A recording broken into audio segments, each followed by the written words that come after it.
Hi friends, आप लोग का CS नवी चैनल्स में स्वागत है। आज हम बात करेंगे थ्योरी ऑफ कंप्यूटेशंस के कॉन्टेक्स्ट फ्री लैंग्वेज का closures property. Context free language का क्लोजर प्रॉपर्टी आपका दो कॉन्सेप्ट पर डिपेंड करती है। आपका क्लोज्ड अंडर ऑपरेशंस होता है और आपका दूसरा होता है नॉट क्लोज्ड अंडर ऑपरेशंस। तो आज हम बात करेंगे not closed under operations.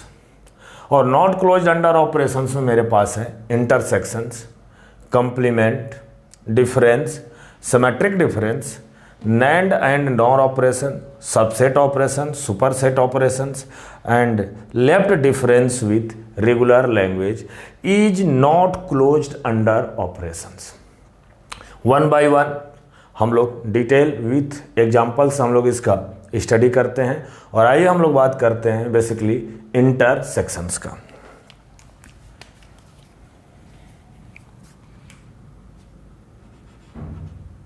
Intersections मैं यहां लिख सकता हूं the class of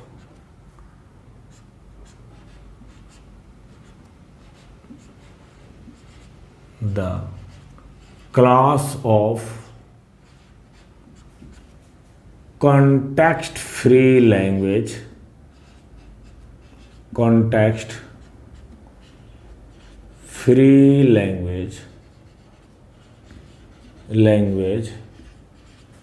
is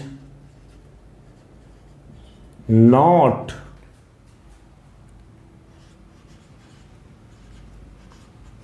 closed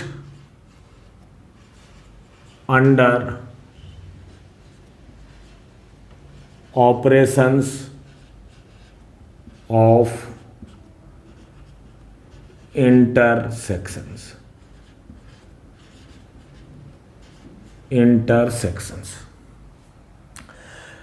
Let L1 be a CFL और मैं आपसे बोलूं L2 be a CFL, then मैं आपसे अब बोल सकता हूं L1 इंटरसेक्शंस L2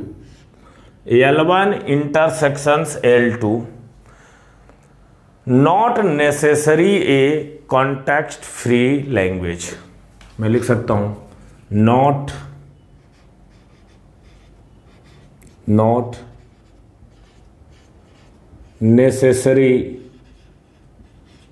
ए कॉन्टेक्स्ट फ्री लैंग्वेज।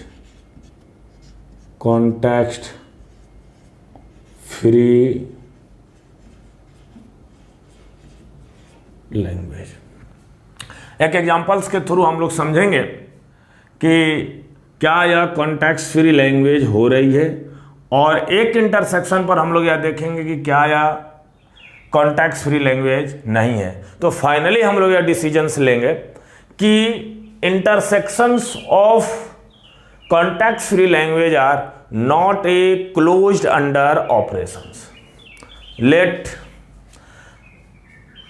एक एग्जांपल्स के थ्रू हम लोग समझते हैं। और एग्जाम्पल्स मैंने क्या लिया हुआ है L1 इक्वल टू हमने लिया हुआ आपके पास लैंग्वेज है मेरे पास a की पावर n और n greater than equal to 0। यदि मैं आपसे बोलूं कि इसका कॉन्टेक्स्ट फ्री ग्रामर साहब क्या राइटअप करेंगे, तो yes determine AS epsilon L2 equal to आपके पास हो जाएगा a की power 2n n greater than equal to 0।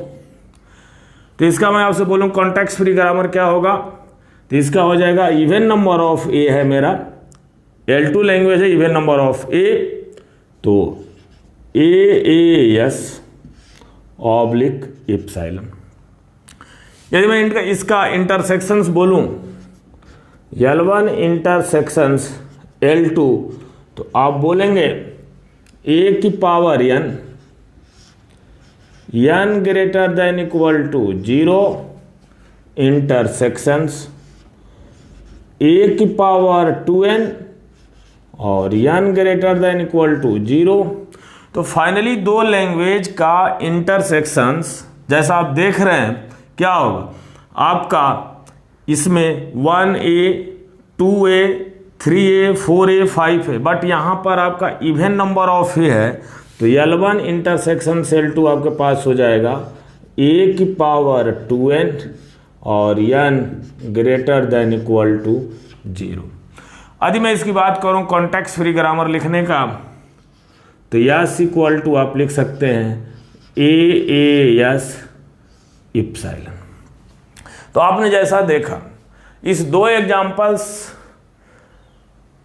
में आपका L1 भी a context free language, L2 भी a context free language. L1 intersection L2 मैंने इसीलिए लिखा हुआ है not necessary a context free language. जिस तरह आपने इस एग्जांपल्स में आपने देखा कि दो लैंग्वेज हमने लिया L1 और L2, और मैंने जब इसका इंटरसेक्शन से निकाला तो हमारे जो इंटरसेक्शंस के बाद जो लैंग्वेज आ रही है वह आपकी क्लोज्ड अंडर ऑपरेशंस आ रही है। तो मैं यह बोल सकता था कि closed under operations for intersection in a context free language, but एक सेकेंड एग्जाम्पल से देखते हैं और उसको देखते हैं कि क्या यह क्लोज्ड अंडर ऑपरेशंस कर पाता है। यदि यह क्लोज्ड अंडर ऑपरेशंस कर देगा तो फाइनली मैं बोल दूंगा कि क्लोज्ड अंडर ऑपरेशंस है। यदि नहीं हो पाता है तो फाइनली मैं बोलूंगा, क्योंकि एक भी इसमें रॉन्ग आया एजम्पशंस, तो मैं बोल सकता हूं कि not a closed under operations. तो क्या है मेरे पास एग्जाम्पल 2, मेरे पास जो एग्जाम्पल 2 है मैंने एक लैंग्वेज लिया L1, और L1 इक्वल टू मैंने जो लैंग्वेज लिया हुआ है a की पावर n, b की पावर n, c की power m greater than equal to 0, n greater than equal to 0। यदि मैं आपसे बोलूं कि इसका कॉन्टेक्स्ट फ्री लैंग्वेज आपको क्या लिखेंगे, तो आप देखिए यहाँ पर आपको number of A equal to number of B है, सी आपका कुछ भी हो सकता है। तो मैं इस ए की पावर n बी की पावर n के लिए S1 मान लेता हूँ, सी की पावर m के लिए मैं S2 मान लेता हूँ। तो S इक्वल टू S1 और S2। S1 मैंने किसको माना हुआ है, और जैसा आपने बताया मैंने a की पावर n b की पावर n, यानी number of A equal to number of B है, तो यानी a रिकर्सिव कॉल होगी इनके अंदर AS1B ऑब्लिक इप्सिलॉन। S2 मैंने किसको माना हुआ है, C की पावर m को, तो S2 इक्वल टू क्या हो जाएगा आपके पास, C रिकर्सिव कॉल S2 और इप्सिलॉन। मैं दूसरी लैंग्वेज लेता हूँ L2 इक्वल टू मैंने आपसे बोला A की पावर m B की पावर n और C की power n, m greater than equal to 0 और n greater than equal to 0। मैं आपसे बोलूं कि इसका कॉन्टेक्स्ट फ्री ग्रामर क्या होगा, तो आप बोलेंगे कि a की पावर m को मैंने S1 मान लिया, b की पावर n और c की पावर n को मैंने S2, तो मैंने S1 S2 ऑलरेडी इसमें माना हुआ, तो मैं यहाँ पर S3 मान लेता हूँ और S4 मान लेता हूँ।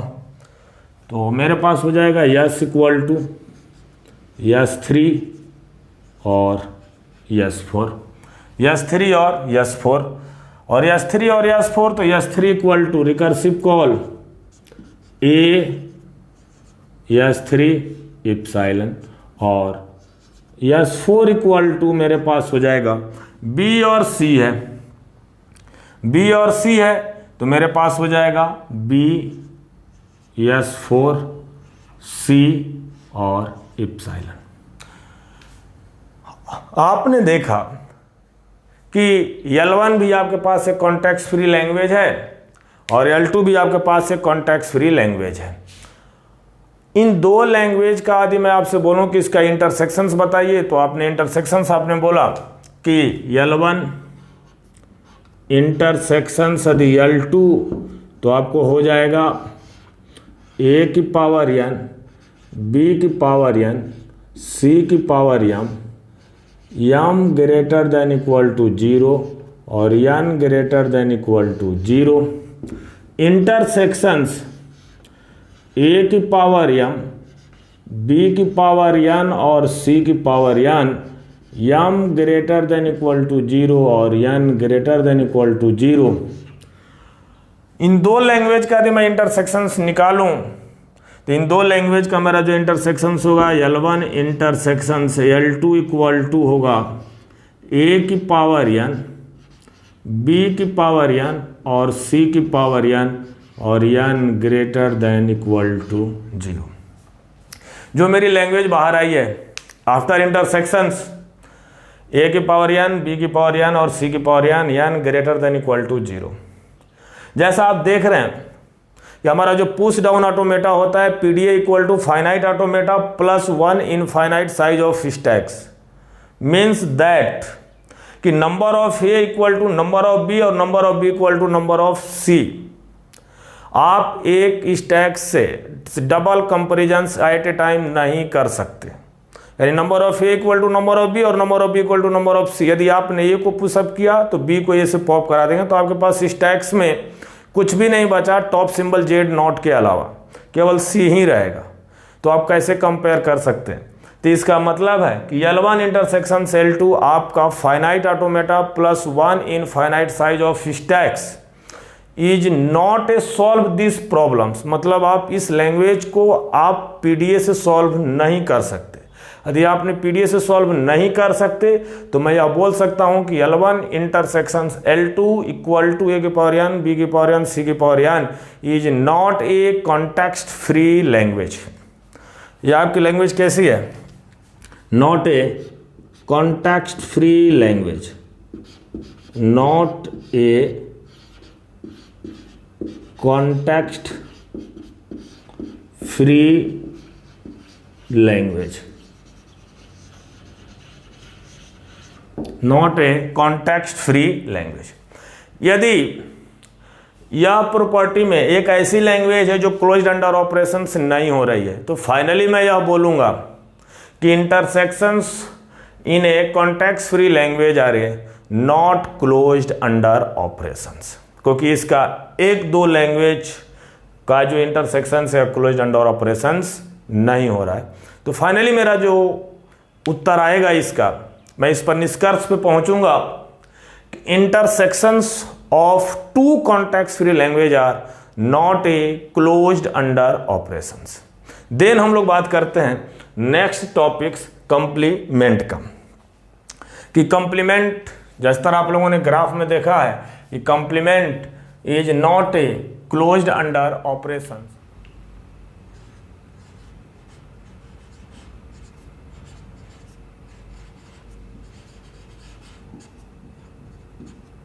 complement,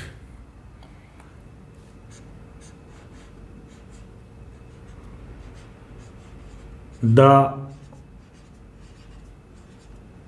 class of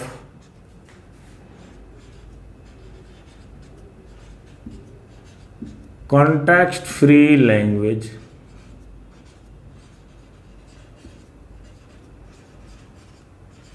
the class of context free language is not closed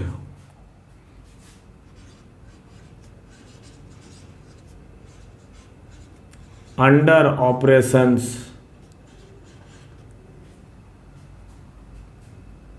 in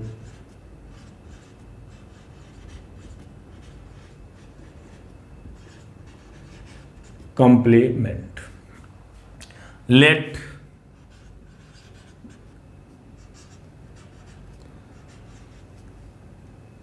L be a context free language, then complement of L, इसको हम क्या रीड करेंगे? complement of L. complement of L not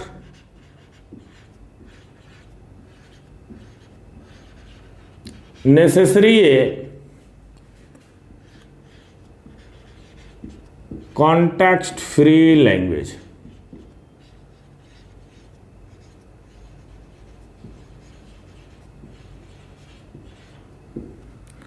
not a context free language.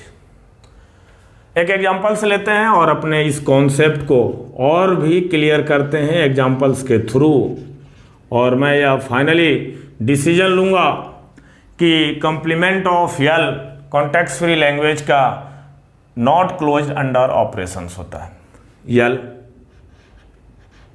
L1 मैंने लिया हुआ है आपके पास a की पावर n, b की पावर n और c की power m, n greater than equal to 0 और m greater than equal to 0। यदि मैं इस लैंग्वेज की बात करूं, s इक्वल टू S1 और S2, S1 मैंने जो माना हुआ है a की पावर n और b की power n, a S1 b epsilon, S2 equal to c S2 epsilon, L2 equal to, मैं यह बोल सकता हूं कि a की पावर m, b की पावर n और c की power n, m greater than equal to 0 और n greater than equal to 0। S equal to मैंने माना हुआ है, इसको मैंने S3 मान लिया और इसको मैंने S4 मान लिया, तो S3 और S4, S3 और S4, S3 equal to a S3 oblique epsilon, S4 equal to b S4 c और इप्सिलॉन। यदि मैं आपसे बोलूं कि अब जिस तरह आप लोगों ने इस कॉन्सेप्ट को डिटेल स्टडी किया इंटरसेक्शंस को, क्या मैं अपने इंटरसेक्शंस को कंप्लीमेंट के बेस पर क्या मैं लिख सकता हूं? यदि मैं कंप्लीमेंट के बेस पर इंटरसेक्शंस को एलुबरेट कर सकता हूं, तो फाइनली जिस तरह आप लोगों ने देखा कि intersections is not a closed under operations, तो मैं यह बोल सकता हूं कि जो हमारा कंप्लीमेंट है वह कंप्लीमेंट भी नॉट क्लोज्ड अंडर ऑपरेशंस होगा। तो आइए हम लोग ट्राई करते हैं और अपने कंप्लीमेंट को इंटरसेक्शंस के रूप में लिखने की कोशिश करते हैं। यदि मैं आपसे बोलूं कि L1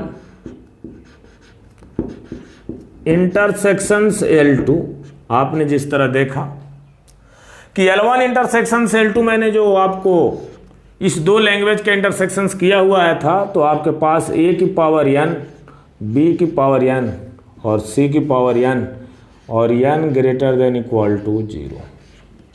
और आप लोगों ने देखा कि number of a equal to number of b और number of b equal to number of c, not closed under operations in a context free language.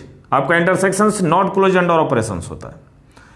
इसी इंटरसेक्शंस को क्या मैं इस तरह से नहीं लिख सकता हूं? L1 यूनियन L2, L1 का मैं कंप्लीमेंट कर दूं और L2 का भी मैं कंप्लीमेंट कर दूं और उसका ओवरऑल कंप्लीमेंट मैं कर दूं, ओवरऑल कंप्लीमेंट। मैं L1 इंटरसेक्शंस L2 को मैं कंप्लीमेंट के बिहाफ पर लिखने की कोशिश कर रहा हूं, तो मैंने L1 complement union L2 complement का होल कंप्लीमेंट, इस कंप्लीमेंट पर जिस तरह आप लोग जानते हैं डिजिटल लॉजिक डिजाइन में, यदि मैं इस पर डिमॉर्गन्स थ्योरम लगाऊं, डिमॉर्गन्स थ्योरम में लगाऊं तो आपका जो यूनियन है वह इंटरसेक्शंस में चेंज हो जाएगा। यदि अप्लाई ये डिमॉर्गन्स लॉ, यदि आपने इस पर डिमॉर्गन्स लॉ अप्लाई कर दिया तो आपका हो जाएगा L1 कंप्लीमेंट का कंप्लीमेंट आपका यूनियन इंटरसेक्शंस में हो गया और L2 का कंप्लीमेंट का कंप्लीमेंट। और अब जैसा जानते हैं कि यदि कंप्लीमेंट का कंप्लीमेंट हो जाए तो आपको सिंगल L1 मिलेगा, इंटरसेक्शंस क्या हो जाएगा L2, L1 इंटरसेक्शंस L2। तो यदि मैंने L1 और इंटरसेक्शन से L2 को मैंने कंप्लीमेंट के बिहाफ पर मैं लिख सकता हूँ, तो मैं फाइनली मैं बोल सकता हूँ कि complement is this language is not closed under operations in a context free language. तो मैं बोल सकता हूँ कि कंप्लीमेंट भी आपका क्लोज्ड अंडर ऑपरेशंस नहीं होता है।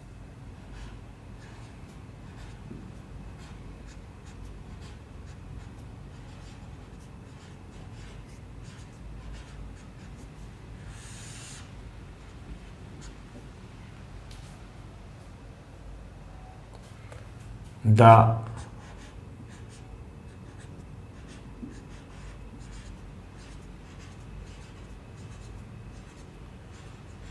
class of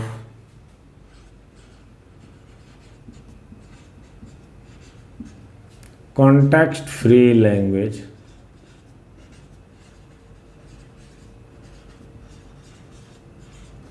the class of context-free language is not closed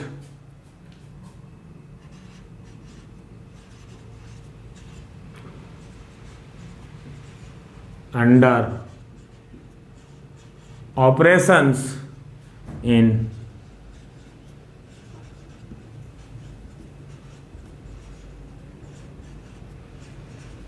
difference.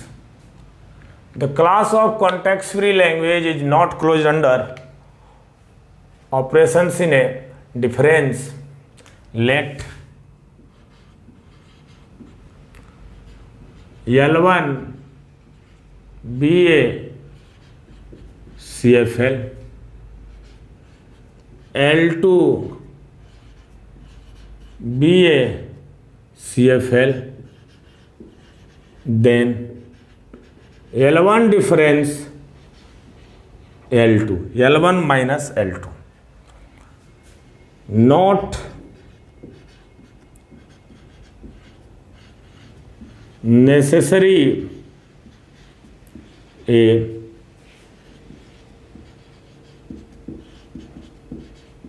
context free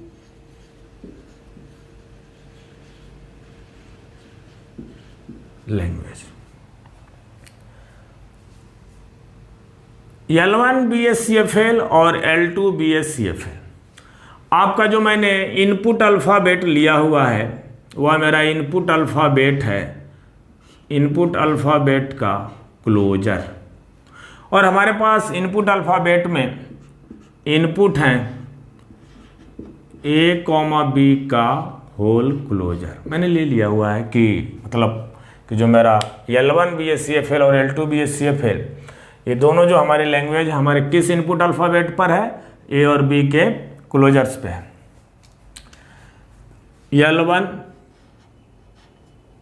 minus L2, यदि L1 माइनस L2 को यदि मैं डिटेल कुछ सम स्टेप में मैं इसको और भी आगे एक्सप्लेन करूं तो आप इसको लिख सकते हैं L1